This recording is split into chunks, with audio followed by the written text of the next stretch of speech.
mag-subscribe na. Bakit ba naman dyan ka Jumedjarbox kasi kulot? Dito ako inabot Lex Mahirap naman kung pipigilan ko. Ay sasabog na ito sa short ko. Sige na Bogart, magsorry ka na kay kulot. Kawawa naman. Naudlot pa yung tawag ng kalikasan. Nabukulan pa. Sorry na nga boy kulot. Huwag ka na magalit. Dayo ka pa kasi dito ng pagtae.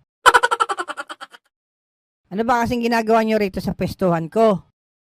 Hinatid kasi namin yung matigas na ispag kay Abudo. Tapos, napadaan kami dito. Lex, dahil nandito na rin tayo, maghanap na tayo ng gagamba.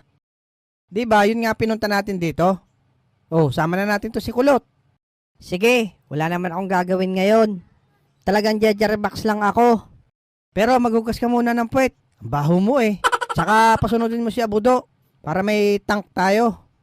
Okay Lex, tatawagan ko. Oh, Kulot, tayo na. Sumama ka sa amin.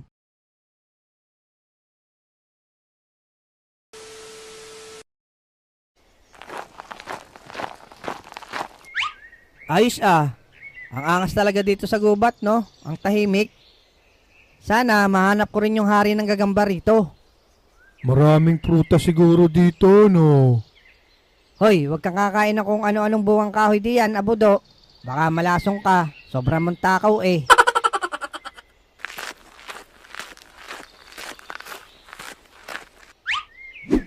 Ito, may nakita akong gagamba, Bogart. Nako, malit lang yan, Lex. Hindi yan mananalo. Gagawin lang yung food trip ng mga kalabanan. Ay, ganon. Tara, Budo, sunod ka sa akin dito.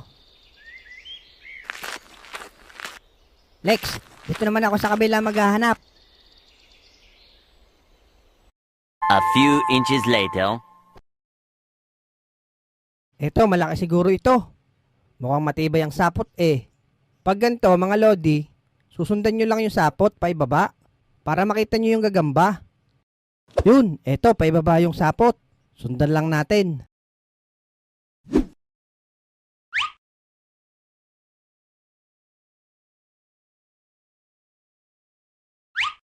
Teka, kuweba na to Bakit mainit dito sa ilalim?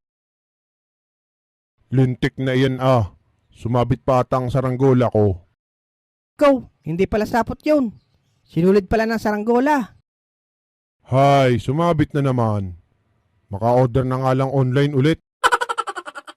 Hala, delikado rito. Balik pataas.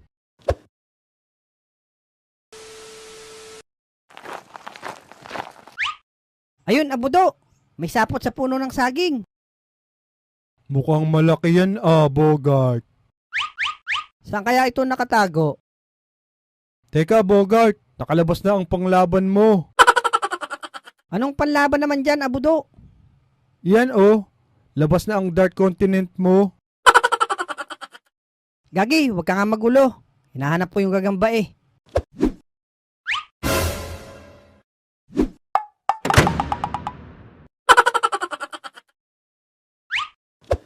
Buisit ka talaga, Abudo. Ay bakit ka naman sumunod doon? Ayan tuloy, nabali yung puno. Sorry, Bogart. May nakita kasi akong hinog na saging Sayang, nawala tuloy yung gagamba. Diyan ka na nga. Doon ako maghahanap sa kabila.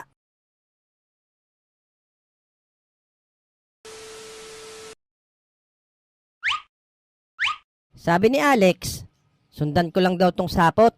Tapos, makikita ko na yung gagamba nito. A few inches later.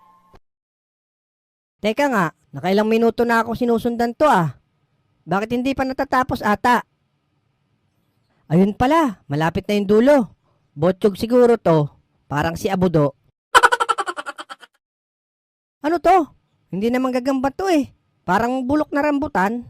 Dapat dito, pinapalo.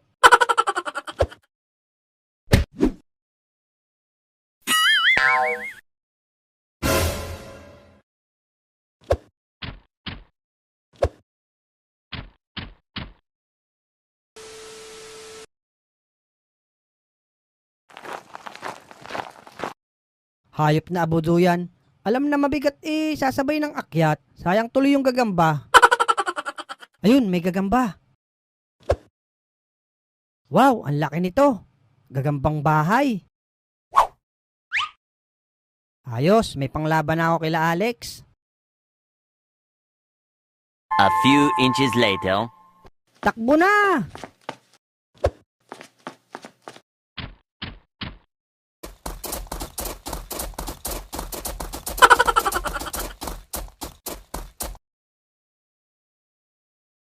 Muntik na tayong maabutan ng baboy ramo ah. Oo nga eh. Ano bang ginawa mo doon, kulot? At hinabol ka nun? Eh, itlog pala yung pinalo ko. Kala ko, bulok na rambutan eh. O siya, tara na at paglabanin na natin yung mga gagamba natin.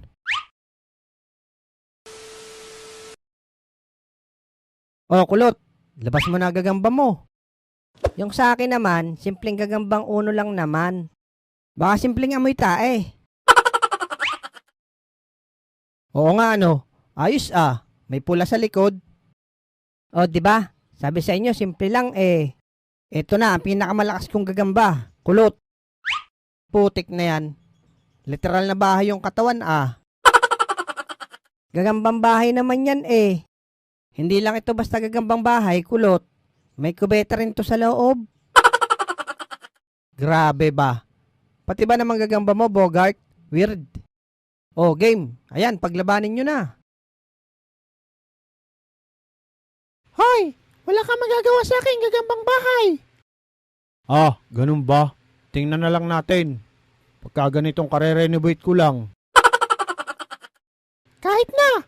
Mura naman pagkakagawa sa'yo! Ah, ganon ha? Simulan na natin.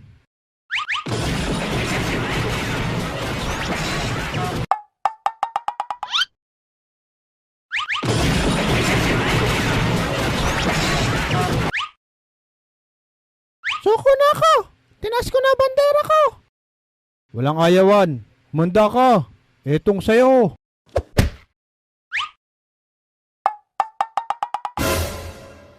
Naku, Bogart, nagpasok sa ilong mo yung gagamba. Kala ata, bahay niya ang ilong ni Bogart. Ibalik mo, Bogart, gagamba ko.